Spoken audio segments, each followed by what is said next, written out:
नमस्ते श्री गुरुभ्यो नमः। ओम सहना भवतु सहनो भुनक्तु सह वीर्यङ्करवावहै तेजस्विनावधीतमस्तु मा विद्विषावहै। ओम शांति शांति शांति। Namaste to one and all. I would like to share my views or present my thoughts on the contribution of Acharya Vachaspati Mishra to the yogic fraternity, yogic literature, especially just focusing on the Ashtanga Yoga as per Yoga Sutras.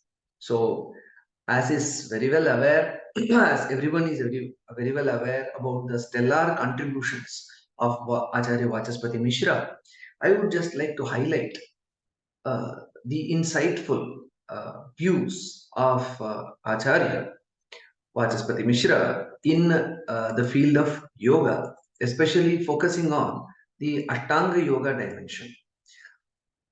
Within the limited time that is available, I may not be able to present the entire working of the mind of Acharya Vachaspati Mishra, but just I would like to introduce the glimpses or present the glimpses of the wonderful contribution, just focusing only on the Ashtanga Yoga dimension. Now, with regard to the work of Acharya Vachaspati Mishra on the Yoga Sutras, his work is called as Tattva Vaisharadi. You can see that the primary commentary to Yoga Sutra is by Acharya Vyasa Bhashyam. On that, many sub-commentaries were written. So Vyasa's commentary is the primary commentary, and upon that, many sub-commentaries were written.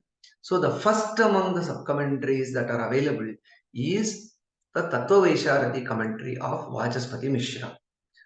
Apart from him, after him, we see the Vivarana by Acharya Shankara, and then Yoga Vartika by Vijnana Bhikshu, and Bhaswati by Hariharanandaranya in successive periods. But Acharya Vachaspati Mishra stands as the primary sub-commentator on Vyasa's primary commentary. So this is his work. And then now when we get into the yogic insights or the contributions or the commentary of Acharya Vachaspati Mishra, we can see that the very beginning, the Mangala Shloka itself, is very poetic in nature. Though yoga is a very important, serious spiritual discipline, but still the commentary begins in a very delightful poetic note of Vachaspati Mishra. Vachaspati Mishra's Tattva Vaisharati begins in a very delightful note when we see he writes this Mangala Shloka, Namami Jagadutpatti Hetave Vrishaketave Klesha Karma Vipakadi Rahitaya Hitaya Cha. So Shloka with Anuprasa that is there. So Namami, I salute whom Vrishaketave, Namami Vrishaketave. I salute Vrishaketu, Lord Shiva, who has the insignia of the bull or Vrishabha, Nandi in his flag. And how is this Vrishaketu? Jagadutpatti Hetu. So Lord Shiva, he is the cause of the creation of the world. So here Hetave, Jagadutpatti Hetave, Vrishaketave, Hetave and Ketave are rhyming. And then the Klesha Karma Vipakadi Rahitaya Hitaya Cha. So he is free from Klesha, Karma Vipaka, etc. Rahita. And then Hitaya Cha, he is also beneficial. So this also brings out the essence of Yoga Sutra, while delightfully saluting Shiva, Lord Shiva, to overcome the probable obstacles towards the completion of the work. He also brings in the Yoga Sutra principle where we see Klesha Karma Vipakashe Aparamrishta Purusha Vishesha Ishvaraha. And then, so that definition of Ishvara is captured in this.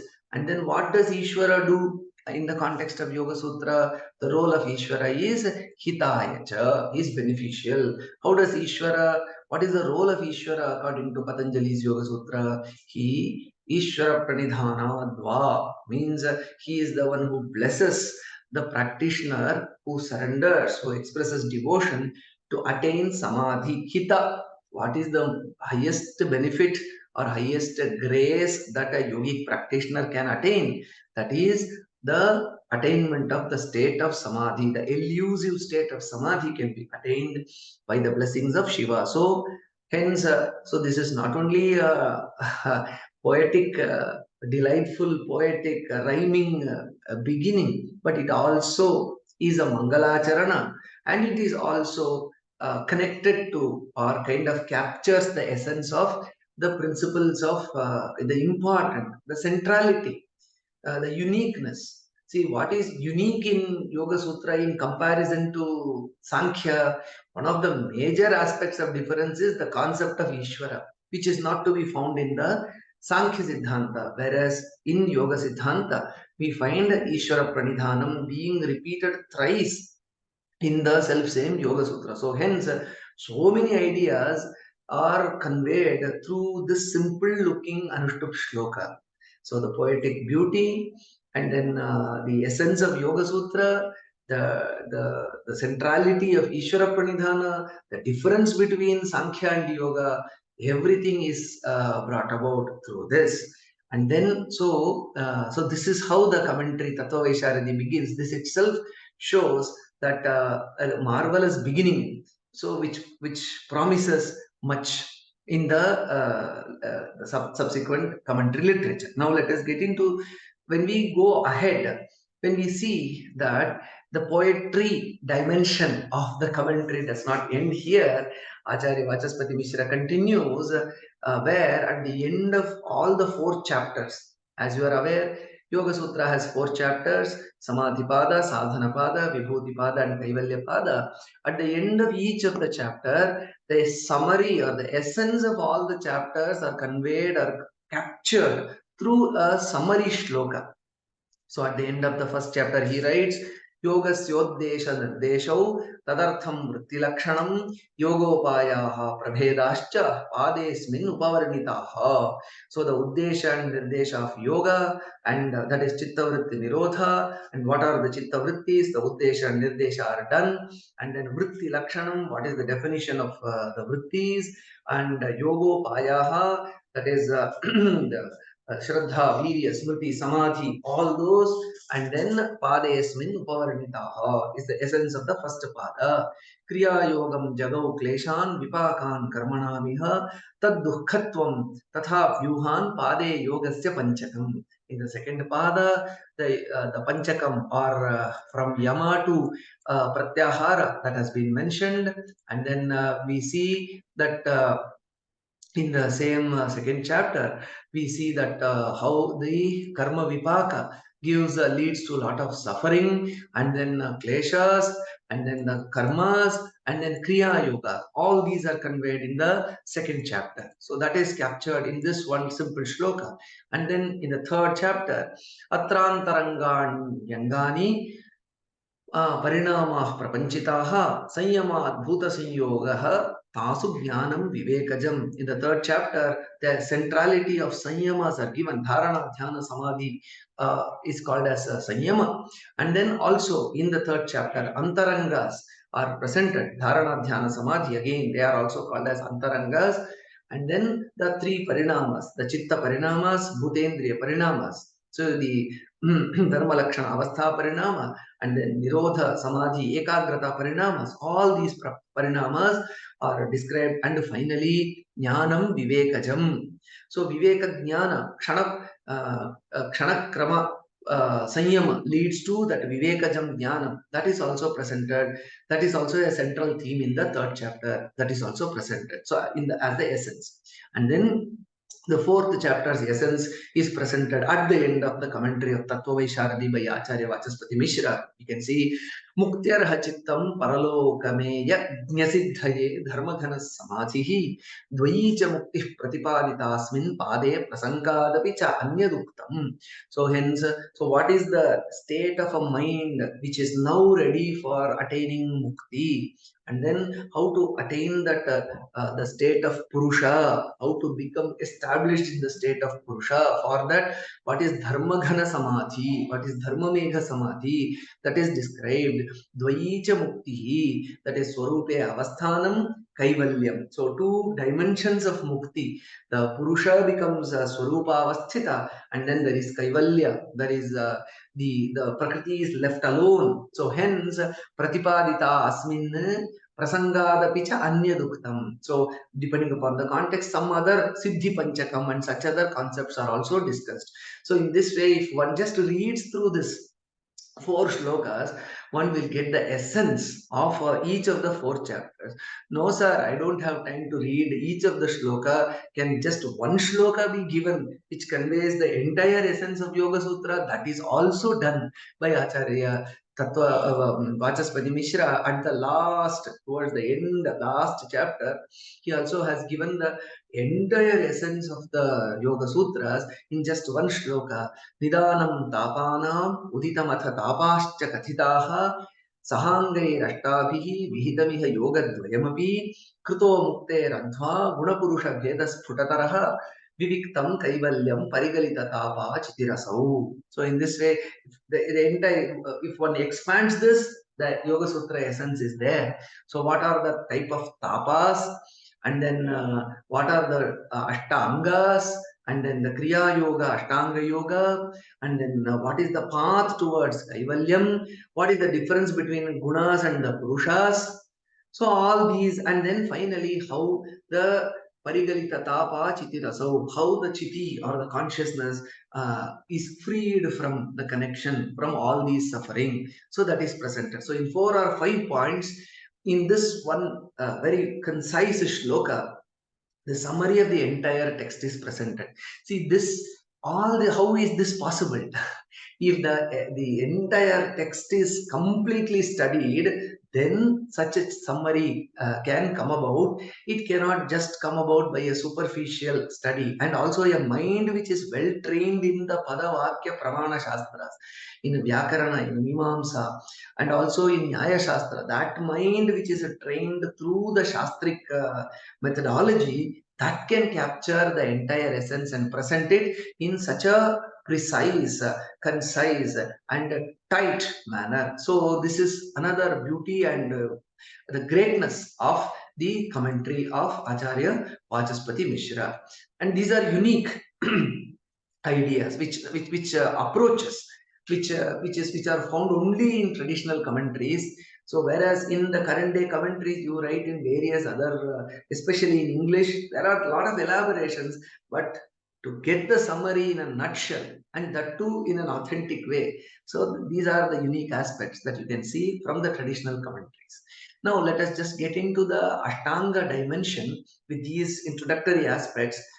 So we see that for the very purpose of doing Ashtanga Yoga is to attain Viveka Khyati.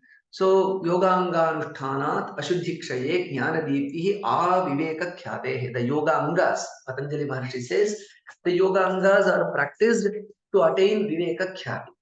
And that Viveka Khyati is described in one of the previous sutras as Aviplava Hanupaya. So Viveka Khyati is the Hana Upaya. Hana means the state of Kaivalya, freedom from suffering. So what is the Upaya for that? The primary Upaya is Viveka Khyati. Khyati is clear knowledge. Viveka means the discrimination, that this is Prakriti and this is Purusha. Purusha is separate, Prakriti is separate. So that is the Viveka. And interestingly, there the word Aviplava is used. And the entire Ashtanga Yoga is done to attain this Viveka Khyati. Okay, so in this Yoga Sutra 2.26, we see a qualifying term, that is Aviplava. What is Aviplava? So for that, there are general translations, a general understanding, but what is a systematic understanding of Aviplava? So for that, you can see that Acharya Vachaspati Mishra gives this commentary. Agamanumanabhyam api viveka khyātirasti nachāso vyutthanam tat samskaram va nivartayati tadvatah api tadanuvritteriti tan nivrityartham aviplava iti.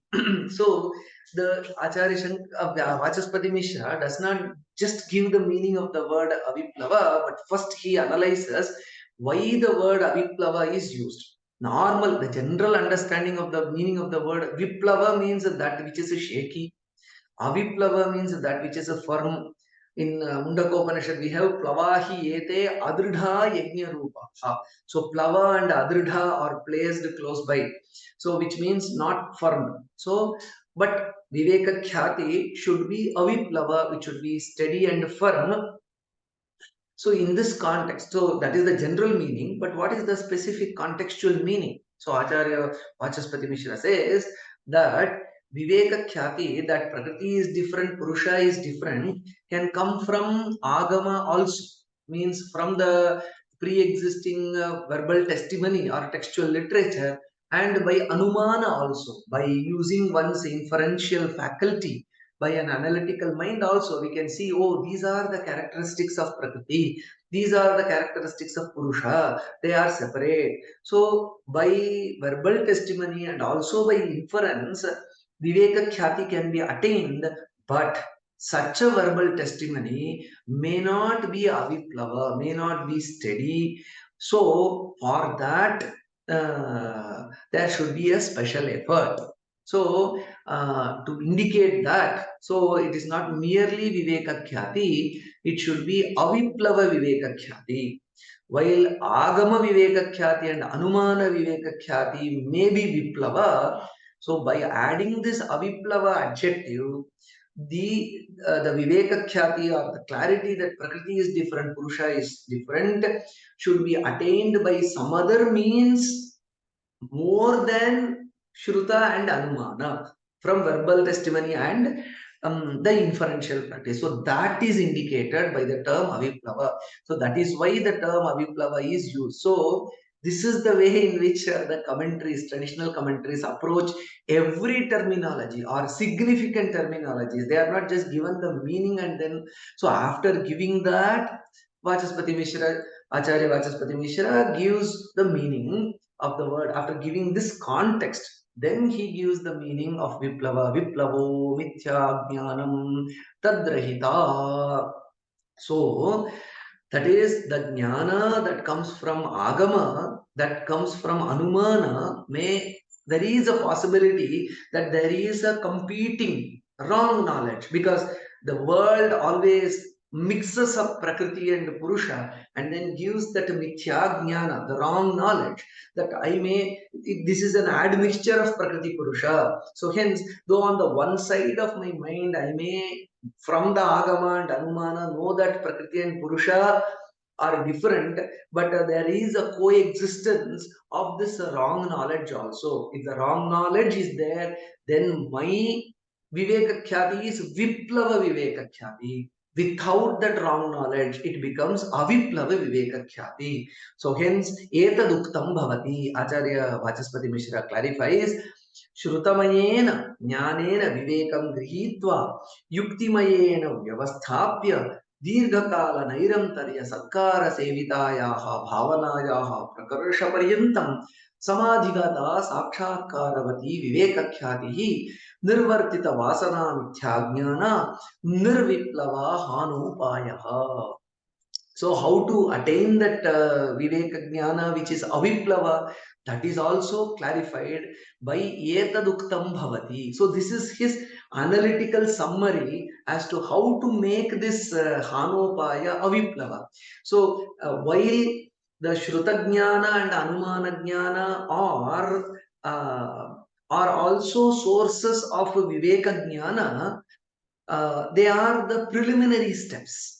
So he says, Shrutamayena Jnanena Vivekam Grihitva. So it is from the Agamas that for the first time I understand that Purusha is different, Prakriti is different. So Grihitva. And then Yuktimayena Vyavasthapya. By my own Manana procedures, I clearly organize my thoughts better. So out of Shraddha, I receive that Purusha and Prakriti are different, that is Viveka Jnana.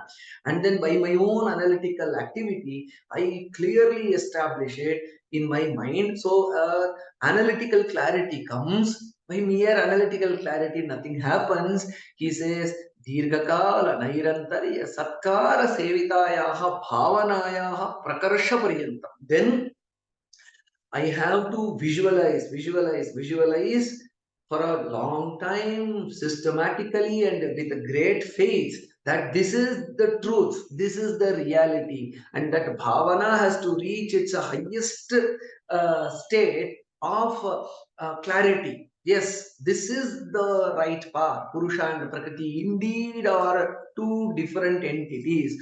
So one should attain the state of samadhi with that notion. It should not merely remain as an intellectual conviction. It should be processed dirghakala, nairantariya and satkara. Such abhyasa of the samadhi are to be done. And then the sakshatkara of Prakriti and Purusha being different from each other. So when that comes about, that is when the real aviplava viveka khyati will come about. So to such extent, it has to be analyzed. But on the other hand, we can see certain translations. We can see that the Aviplava Viveka Khyati is merely translated as uninterrupted. So when this is the Shastric depths to which the commentator has gone out of the way to clarify the term Viplava and Aviplava, so the translators, they simply say it is uninterrupted. So by no way can we call this Aviplava as uninterrupted, while this has so much of such an analysis behind this. See, even in the traditional dictionaries or acclaimed Sanskrit English dictionaries, you have the meanings confusion, perplexity, floating, drifting about, floating in different directions. This is the meaning of Viplava, and the opposite is Aviplava. Nowhere can you find the meaning float or uninterrupted in any of these dictionaries, or neither does this suit the context. So one of these commentaries or one of the translations by Edwin Brent, it comes nowhere near what actually has been meant by the traditional commentators, and very very clearly clarifying the intent of each and every expression, especially very critical expression. This is Hana Upaya, the Upaya to attain Kaivalya. So that's a very critical term that has been very systematically clarified by Acharya Vachaspati Mishra. So this is the foundation of Ashtanga Yoga. This is why you have to practice Ashtanga Yoga towards this Viveka Khyati. And how should that Viveka Khyati be? Aviplava. And what is the meaning of Aviplava? That has been systematically clarified. There is no misleading. Whereas uninterrupted, what is uninterrupted? What is what is the context here? So we don't see any relevance of such a translations. So now we get into one of the yamas, again continuing with the insights of Acharya Vachaspati Mishra on the Ashtanga Yoga. Now, as part of yama, ahimsa, satya, asteya, brahmacharya, aparigraha, yamaha. We know that. So, satya or truthfulness is part of yama. So, here we can see satyam. So, what is satyam? In that, we know that, as I have mentioned earlier, Vyasa's commentary is the primary commentary. To that, Vachaspati Mishra has written sub-commentary.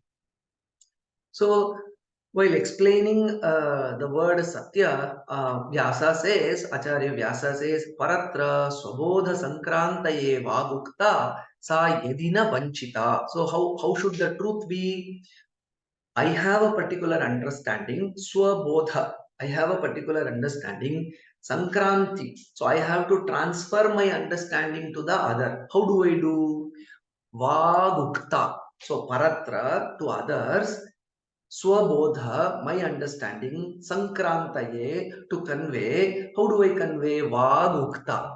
The speech that I utter, the speech that I use. How should be? Sa na vanchita. So sa yadina vanchita. It should not be kind of misleading or kind of there should be no element of cheating in that.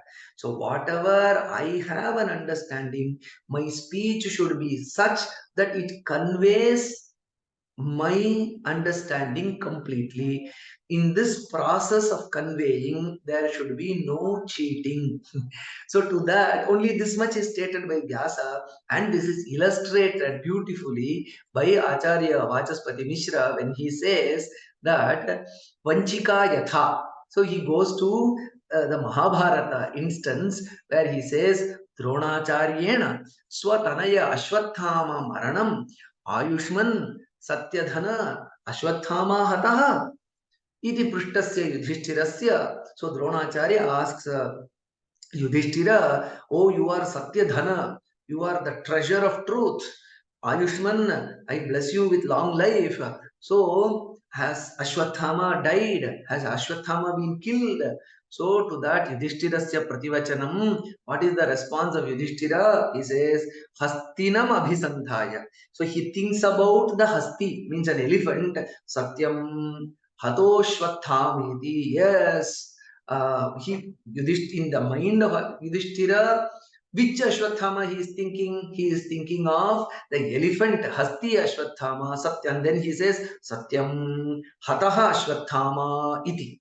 Yes, Ashwathama has been killed. Tadidam uktasya uttaram na. Yudhishthirasya tadidam uktam asya uttaram na Yudhishthirasya swabodham sankrante. This response that has been given by Yudhishthira does not convey what Yudhishthira has in his mind. Swabodho hi asya Hastihanana Vishayaha Indriya Janma. So, what is the bodha of Yudhishthira? He knows that an elephant called Ashwathama has been killed, but and which he has directly seen. An elephant Ashwathama has been killed. That is seen. That is his understanding. But this statement, Hato Ashwathama, that Swabodha Sankranti has not been happened, means his understanding of the elephant Ashwathama being killed is not adequately transferred through his words. Kintu Anyaha eva tasya tanayava bodhaha jataha. But what was transferred, what was kind of communicated is that the son of Dronacharya has been killed. So such an understanding has been transferred. See, while the response, by going by the response itself, it is truthful. It appears to be truthful, but there is a vanchana in this, there is a cheating in this. So this kind of, you cannot escape by saying that, no, I simply said Ashwathama was killed and what I said is true. No, you should not go only by the level of words.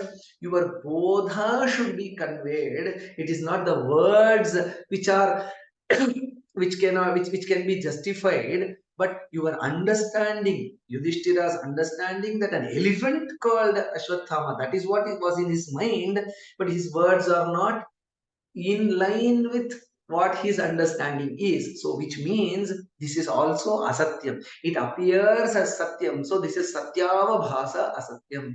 So, in this way, a very well known Mahabharata instance is beautifully connected. So, again, this also makes the reading of the commentary kind of delightful. So, these are not mere sermons, but when these yogic principles are connected with the epics, then what happens is we try to look at the epics from a different dimension.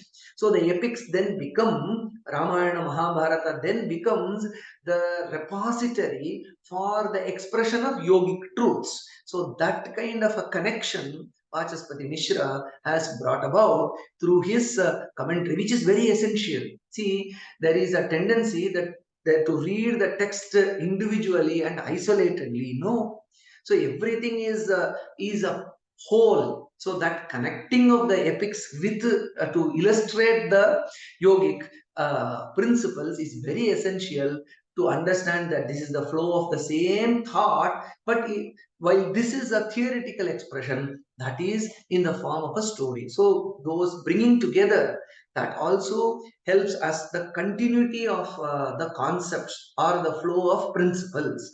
So this is again an interesting contribution that Vachaspati Mishra ji has made in his commentary. Then now from Yama we move on to the Niyama, where we see that very interesting. There is this sutra after the stating the Shaucha Santosha Tapaswadhyaya Ishvara Pranidhanani Niyamaha. He says there is the next sutra Vitarka Badhane Pratipaksha Bhavanam, when trying to do the niyamas and also the yamas, when conflicting thoughts come. So let me, Shaucha is the niyama, means cleanliness. When I want to slacken my cleanliness attitude, let me throw this dust here, let me throw the piece of paper here. When such vitarkas come, opposing thoughts to the niyamas come, then one has to do pratipaksha bhavanam. And interestingly, you can see that pratipaksha bhavanam has been explained by Acharya Vyasa. Again, I am reminding Vachaspati Mishra's commentary is a sub-commentary. So he says, Vitarkanam bhashye nasti tirohitamiva kinchana. So Vachaspati Mishra says, see, the commentary of Vyasa itself is sufficient. There is nothing which is unintelligible from the commentary itself. The commentary itself is very clear. Hence, we can understand things from the commentary itself. There is no need for me to elaborate. See, it is not that I have started to write a commentary, hence I have to write upon everything. No, if the source text is clear, why should I comment upon? See, as Bhoja's commentary, in Bhoja's commentary, there is an interesting shloka where he just ridicules certain commentators who expand in places where it is not necessary. In the Bhoja Vritti to Yoga Sutra, Bhoja says, Durbodham yadativa tad vijahati spashtartham ityuktibhi spashtartheshu ativistritim vidadhati vyarthai samasadikai. Means wherever concepts are clear, certain commentators go out of the way and then use so many compound expressions and try to explain what is obvious. So Vachaspati Mishra does not venture into explaining what is obvious from the commentary itself. So wherever is necessary, only there he explains. So this is a classical illustration as to how the commentaries and sub-commentaries should be. They should not go into elaborations where it is not required, where things are very clear and the explanation is very obvious. So that discipline as a commentator has been exemplarily exhibited by Acharya Vachaspati Mishra in the context of niyamas. And then in the same way, in asanas also we see, so yama, niyama, asana. So in this way we can see that in asanas also there is a very critical insight that Acharya Vachaspati Mishra gives, where after giving the sthira sukham asanam, there is how to attain that sthira sukham asanam. So there a very interesting sutra is given by Patanjali Maharshi. Two techniques are given, prayatna shaithilya and ananta samapatti. So two techniques are given. So what is prayatna shaithilya? Slackening of effort. And ananta samapatti is allowing the mind to dwell upon an endless principle or meditating upon Lord Ananta, which is Nagaraja or Adishesha or Sheshanaga. So the point is about the word Prayatna Shaithilya. So asana practice has to be done by slackening the effort. So that is the interesting dimension. So any effort that is done should not be done with a slackened attitude. So how does Acharya Patanjali say that the Sthira Sukham Asanam should have Prayatna Shaithilyam, slackening of effort? Now, so there, here the contribution of Acharya Vachaspati Mishra, while Vyasa is, Vyasa simply says that by doing Prayatna Shaithilya, Angamejayatva or trembling of the limbs is avoided. Whereas he doesn't go into elaborating the mechanism. So here, unlike in the previous place where he said that everything is obvious, I am not going to comment. Here, as Vyasa does not elaborate upon Prayatna Shaithilyam, Vachaspati Mishra takes the responsibility and analyzes the prayatna shaithilyam, slackening of effort in the practice of asana. He says, samsiddhiko hi prayatnaha sharira dharakaha na yogangasya upadeshtavyasya asanasya karanam tasya tat karanatva upadesha vayyarthyat swarasatah eva tat siddhehe. See, the prayatna word that is used here is the effort. What kind of effort? It is that samsiddhika prayatna, means a normal effort. See, in just you are listening to the lecture, I am giving the lecture in this kind of context. Is my body reasonably stable? Yes. So how do I maintain that stability? Now I'm still moving front and back, etc. I'm moving my body, but still it's not extremely shaky. There is a natural stability that I maintain. Samsiddhika means natural. A natural stability that I maintain. So by that, I am still in a seated position. I have not slumped. So I am still in a seated position. So that is the Samsiddhika Prayatna which is being told. So in doing the Yogasanas, this natural, casual Samsiddhika Prayatna should not be done. Because one thing is, the Shastra is not required to say that do such a prayatna. So hence, this samsiddhika prayatna has to be slackened. Means this casual way of doing or holding the body should be slackened. That is the shaithilya here. Tasmad upadeshtavyasya asanasya asadhakah virodhi cha swabhavikah prayatnah tasya yadrichikasana hetutaya asana niyamopahantritvat तस्मात् उपदिष्ट नियम आसन उपदिष्ट नियमासनम अभ्यस्यत स्वाभाविक प्रयत्न शैथिल्याय प्रयत्नः आस्थेयः न अन्यथा उपदिष्टमासनं सिद्ध्यति इति स्वाभाविक प्रयत्न शैथिल्यम आसन सिद्धि हेतु. So very explicitly he clarifies that the casual kind of practice of the placing of the limbs and holding of the body again will not lead to the sthira sukha state. Again, when you see, I am holding my body, but I am not stable in this position. So hence, samsiddhika or casual or that which comes naturally, that effort should be slackened, and a special focus is to be brought in as to how I am holding my body. So in Padmasana, if you have to sit cross-legged, and then your back should be erect, and then the hands are to be placed on the knees. These are all the special prayatnas that are to be, these are not swabhavika or samsiddhika prayatna. These are all the special yogic prayatnas which are to be put in, and then the casual prayatna should be slackened. So that clarity this commentary brings about, whereas again certain contemporary interpretations means quoting or misquoting the traditional commentators, we see that the practice of asana involves a level of pain at first, and after a time this disappears by complete relaxation into the pose.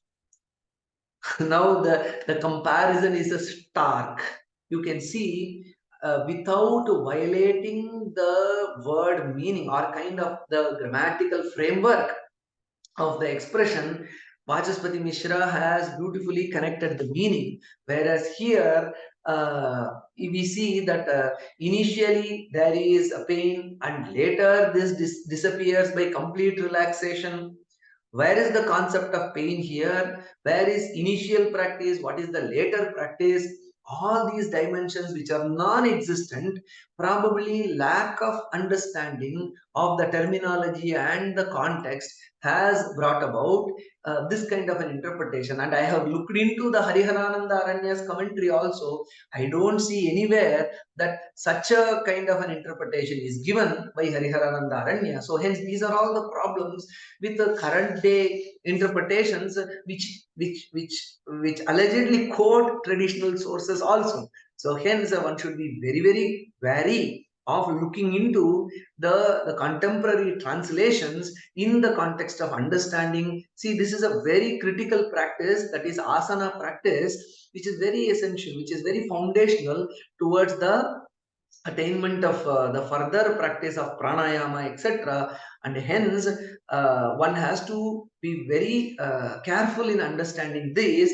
Again, here also one should slacken a casual approach to the understanding of the text. One has to put in the special effort to understand this text, in the sense that we also need not put in any special understanding. Acharyas like Vachaspati, Mishra has put in that effort, extra effort. We only need to learn the Samskrita language, we need to connect to the Samskrita language, and then try to understand what the commentaries try to say. So in this way, there are so many such examples. So we have seen for Ashtanga Yoga, Yama, Niyama and Asana.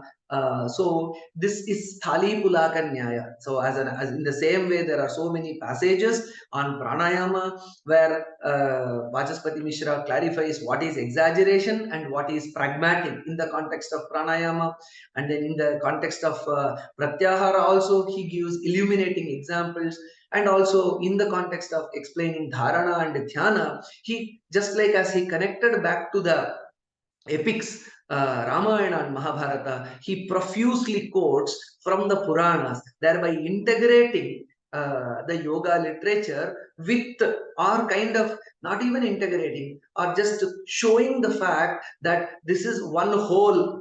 The entire Samskrita Shastra Veda Vangmaya is one whole, and it need not be seen in compartments. Oh, yoga is different, Purana is different, Itihasa is different. No, so that a holistic way of connecting every class of literature which are helpful to each other, which are complementary to each other. So that is also brought about in explaining dharana and dhyana, and also and the right kind of techniques, so which has been already told by the commentator, so that is reiterated also. Means in certain contexts, Vachaspati Mishra says whatever Acharya Vyasa has said in this context, it is clear, but on certain important dimension, or on certain important concepts like abhyasa and vairagya, which leads to the state of samadhi, whatever has been clarified by Vyasa is again underlined. So abhyasa and vairagya, they lead to chitta vritti nirodha. Do they independently lead to chitta vritti nirodha, or together they lead to chitta vritti nirodha? Acharya Vyasa clarifies, Ubhayadhinaha Chittavritti Nirodhaha. Abhyasa has a role to play, and a complementary role is played by Vairagya, only by these two. Ubhayadhinaha Chittavritti Nirodhaha. The same idea is clarified in much more lucid way by Acharya Vachaspati Mishra when he says, Nirodhe Janayitavye Abhyasa Vairagyayoho Samuchayaha na vikalpaha ityaha. Means abhyasa and vairagya are to be taken together if one wants to attain chitta vritti nirodha, which is samadhi. There is no optionality between abhyasa and vairagya. So hence, while this has been, the point has already been made by Vyasa, an underlining of it, the same idea with a special emphasis, because this is a very critical point. So hence, Vachaspati Mishra does not hesitate to repeat and lucidly clarify the same idea which is explained by Vyasa also. So as a diligent commentator and also immersed in the understanding of yoga, you can see from the commentary of Vachaspati Mishra a comprehensive grasp of the text, and he also offers the essence in a delightful poetic manner. In many occasions, he has clarified the intent, and then illustrations from the epics, and then avoiding unnecessary elaborations, and then the probable meanings, mechanisms are given out, and then connection with the Purana, the Itihasa, and the entire Sanatana Dharma literature is connected together. And then what is exaggeration, what is pragmatic in the context of pranayama, he has clarified. And then in certain cases of emphasis, he underlines and repeats what the source commentary says. So hence, in this way, Vachaspati Mishra. So these are the beauty of the traditional commentaries. So these are the benefits that one gained by going into, though it may be a little bit difficult. Anything that is to be done methodically, diligently, and meticulously, it may not be easy. It may not come easy. But if one puts in that effort, the knowledge that one reaps is authentic, and without any doubt, we can go about doing the practice, because yoga is a practice discipline. So hence here clarity is more important, and hence going into the commentaries of acharyas like Vachaspati Mishra is very, very beneficial and clarifies so many practical dimensions. That's why in the beginning, Vachaspati Mishra, while writing this Tattva Vaisharadi commentary, he says, Natva Patanjali Mrishim Vedavyasena Bhashite Sankshipta Spashta Bahvartha Bhashye Vyakhya Vidhasyate. So initially he committed that the commentary that I am going to write is a Sankshipta, which is going to be precise, and then a Spashta. It is also very clear, clarifies many aspects, and also Bhakvartha. It is not just linear. It will present various shades of meanings. So these are all the intentions with which a commentary is written. So you can also see that what are all the intentions with which a commentator writes a commentary.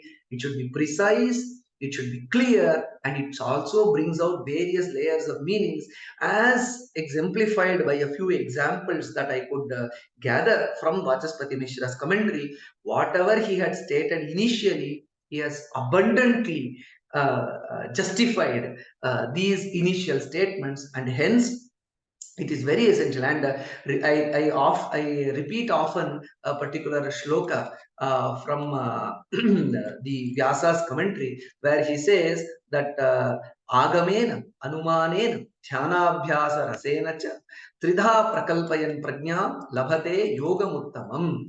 So that is, it is very essential that agama, Anumana, and Abhyasa. Three essential aspects are there for yoga.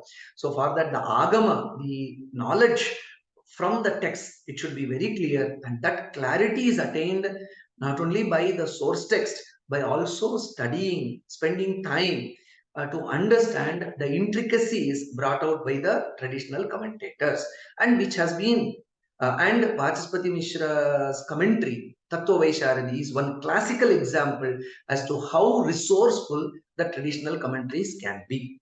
So, with these, I conclude my words on this topic, insights from Vachaspati Mishra's Tattva Vaisharadi on Ashtanga Yoga. Thank you very much. Namaste.